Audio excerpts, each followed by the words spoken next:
Sebelum terjadinya perang Azab dan Hondak, kumpulan orang Yahudi dari Bani Nadir berkumpul untuk memerangi Rasulullah Shallallahu Alaihi Wasallam. Mereka mendatangi kaum Quraisy dan meminta mereka untuk bergabung. Kemudian mereka pergi ke kota Gotofan di negeri Najd dengan tujuan yang sama, sambil memberitahu mereka bahwa orang-orang Quraisy bersama mereka. Kaum Quraisy saat itu dipimpin oleh Abu Sufyan, dan kaum Gotofan pun pergi. Dan juga salah satu orang penting Gotofan bernama Nuaim bin Mas'ud. Saat mereka sampai di Madinah, mereka berkumpul dan berdiskusi bagaimana caranya untuk memerangi Rasul. Kemudian mereka sepakat untuk menggali lubang di sekitar kota Madinah, agar memudahkan mereka untuk menyerang. Saat kedua rombongan itu terkumpul, diutuslah seseorang dari Bani Nadir kepada Bani Quraidah, yaitu kaum Yahudi yang tertinggal di Madinah, untuk bekerja sama. Akan tetapi, orang Bani Quraidah berkata bahwa mereka mempunyai perjanjian damai bersama Nabi Shallallahu Alaihi Wasallam. Maka Bani Nadir pun menghancurkan perjanjian damai antara Bani Quraidah dan Nabi Shallallahu Alaihi Wasallam. Nabi Muhammad Shallallahu Alaihi Wasallam merasa adanya dua tekanan musuh dari dalam maupun dari luar kota. Pada suatu malam, saat masa kepungan, Rasulullah Shallallahu Alaihi Wasallam bermunajat kepada Allah Subhanahu Wa Taala. Ya Allah, sesungguhnya aku meminta janji-janjimu. Pada malam hari, Nuaim tidak bisa tidur dan selalu berpikir, seraya berkata pada dirinya sendiri, Hai Nuaim, apa yang mendorongmu untuk memerangi orang ini? Kamu rela memerangi orang lain tanpa sebab? Bukankah kamu orang yang pintar? Malam itu pun ia keluar dari tenda-tenda pasukannya dan pergi menemui Nabi Muhammad Shallallahu Alaihi Wasallam dan bersaksi atas keislamannya. Setelah ia masuk Islam, ia bertanya kepada Rasul, Ya Rasulullah, aku telah masuk Islam, sedang kaumku belum mengetahuinya. Suruhlah aku, apapun yang kau mau.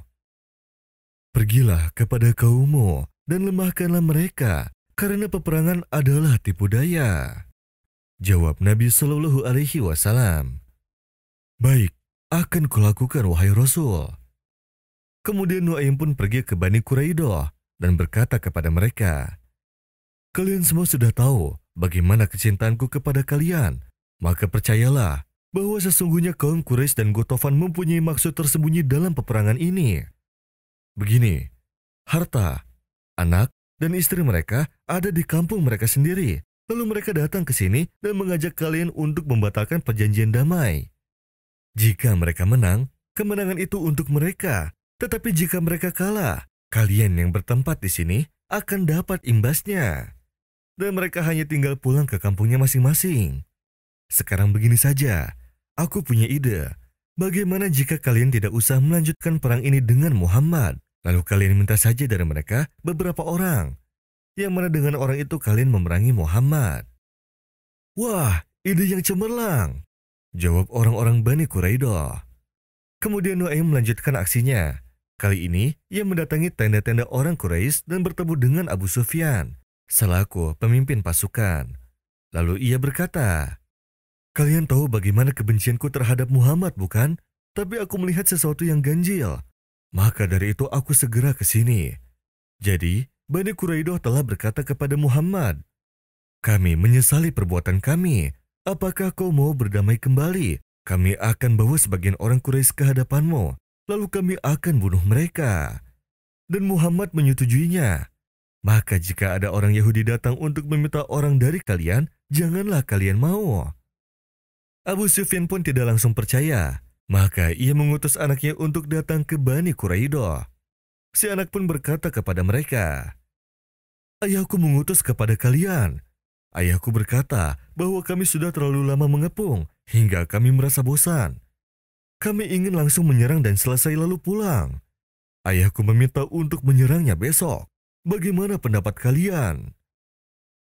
Mereka pun menjawab, Kami tidak akan menyerang sebelum kalian memberikan kepada kami 70 orang. Kami takut apabila perang semakin berkecamuk, kalian lari dan meninggalkan kami. Anak Abu Sufyan pun kembali dan mengabarkan kaumnya akan hal itu. Mereka semua marah dan berteriak, Dasar kurang ajar, tidak berguna. Nuaim pun dengan sendirinya dapat memecah belah kedua belah pihak itu Lalu Allah mengirimkan kepada kaum Quraisy angin kencang, sehingga angin tersebut memporak-pondakan tenda-tenda mereka, dan debu-debunya memasuki mata mereka di saat malam hari. Saat pagi tiba, kaum muslimin mendapati bahwa kepungan kaum Quraisy sudah tiada, dan mereka pun bergembira sambil berkata, "Alhamdulillah, engkau telah memenangkan hamba-Mu, menguatkan pasukanmu, dan juga memecah belah musuhmu."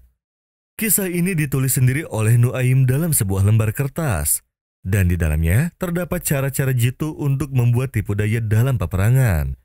Ia menulisnya sejak hari pertama masuk Islam.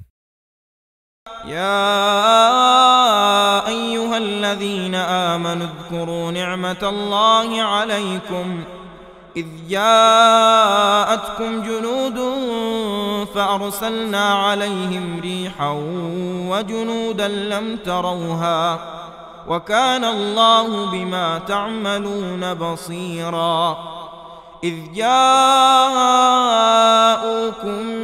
من فوقكم ومن أسفل منكم وإذ زاغت الأبصار وبلغت القلوب الحناجر وتظنون بالله الظنونا هنالك ابتلي المؤمنون وزلزلوا زلزالا شديدا وإذ يقول المنافقون والذين في قلوبهم مرض ما وعدنا الله ورسوله إلا غرورا